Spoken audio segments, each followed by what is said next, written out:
यहाँ देखि chilli chicken भावतुनि कारण फास्ट लुक रे जे कहीं भी कन्फ्यूज हो एकदम चिली चिकेन बढ़िया ही देखा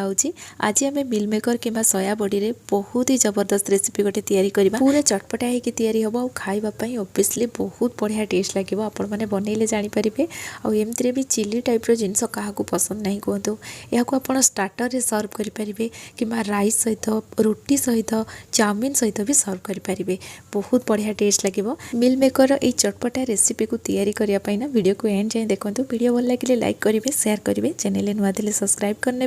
फेसबुक पेज रे देखुले निश्चित भाव में फॉलो करनी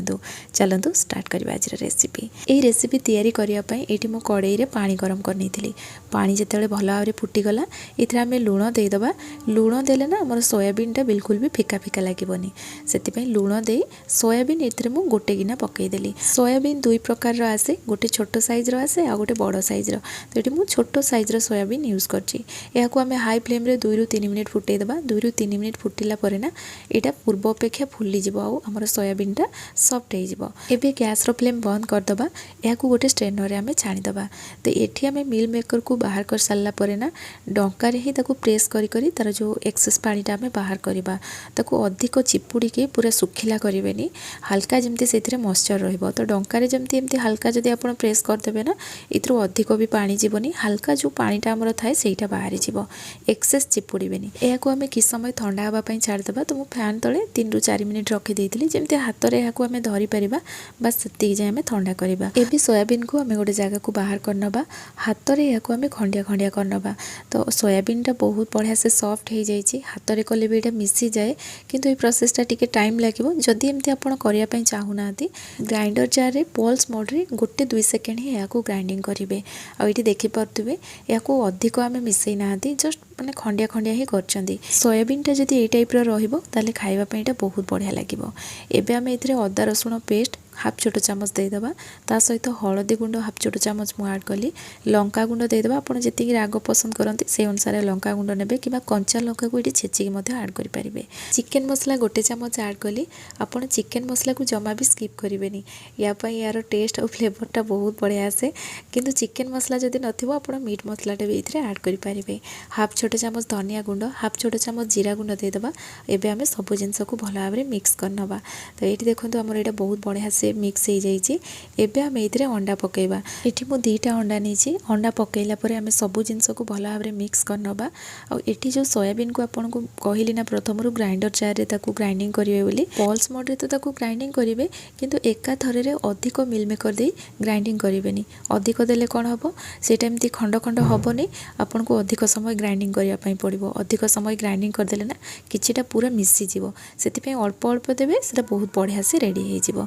एठी देखंतु अंडा को भल भाव में फेंटिकी मु मिसई देली एबे आम ये कॉर्नफ्लोर देदेबा और कॉर्नफ्लोर देला परे सब जिनस को पुणी भल भाव में मिक्स करनबा तो ये मुझे प्रथम 2 चामच कॉर्नफ्लोर देती तापर मु आउ 2 चामच कॉर्नफ्लोर पकेली जोटा कि वीडियो रे शूट हो पारनी तो टोटाल मु 4 चामच कॉर्नफ्लोर देली हेले क्रिस्पी होकर तैयारी हम तो ये देखो ये बहुत बढ़िया से आमर मिक्स हो जाइए बाइंडिंग पे ये आम किसी भी यूज करना यहाँ पानी पानी टाइप आपन को देखा किंतु जेहेतु अंडाटा पड़ी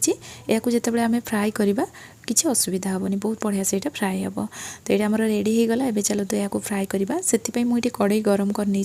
एबे आम ये तेल ऐड करवा तेल भल भाव में गरम है आम मिल मेकर को फ्राए करवा तो तेल को ये बहुत बढ़िया से गरम करेंगे तापर ये मिल मेकर को ऐड करेंगे जेहेतु ये आम अंडा देती आटा टिके पानी पानी टाइप भी अच्छी जदि तेल भल से गरम हो नथिबो जेतेबेले आम पकेबा यहाँ पिठा जमती ना से टाइप हो माने स्प्रेड हो तो तेल को भल भाव में जदि गरम करते सांगे सांगे यहाँ एमती ड्राए हो तो ये देखिपे ये बहुत बढ़िया से फ्राए हो गला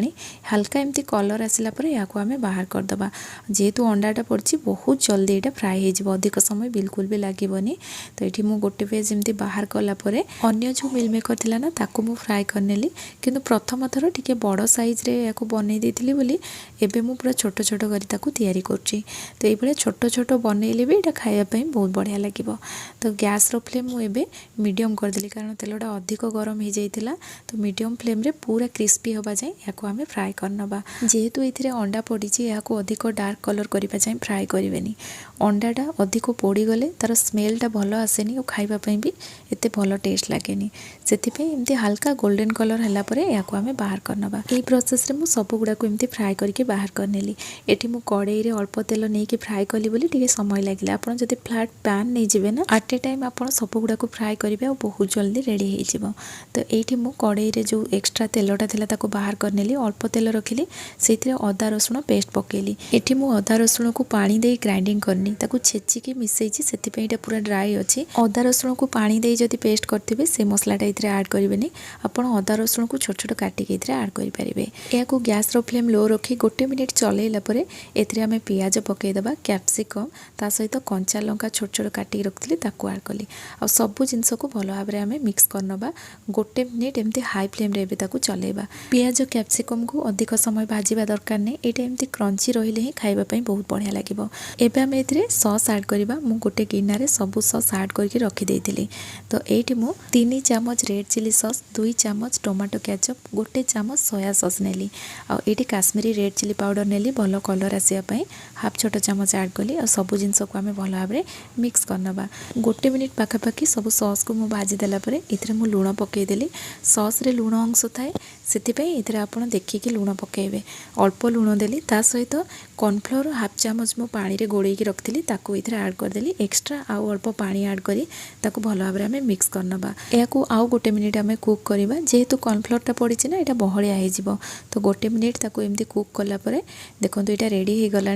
लास्ट आम ये गोलमरिच गुंड हाफ छोट चामच पकेबा और गरम मसला गुंड मुझे ऐड कली भल फ्लेवर आसो। सबू जिनस को मिक्स कलापर सांगे सांगे ये मिल मेकर पकईदेवा और मिल मेकर पकईला सबू जिनस को मिक्स करनवा। जिते ये भल से मिसीज ना आम सांगे सांगे ये गैस फ्लेम बंद करदे।